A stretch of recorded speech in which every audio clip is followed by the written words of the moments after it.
Did you know the world's very first murder happened between two brothers? Long ago, Adam and Eve had two sons named Cain and Abel.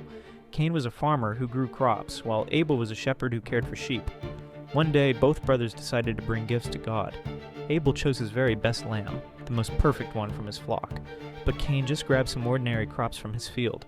God was pleased with Abel's thoughtful gift, but he wasn't happy with Cain's offering. Cain's face turned dark with anger and jealousy toward his brother. God warned Cain that angry feelings were like a dangerous animal ready to attack, but he could choose to do the right thing. Instead, Cain asked Abel to walk with him in the field.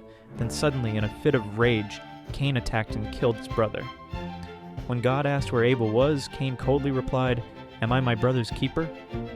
This teaches us to control our jealous feelings before they lead to terrible choices.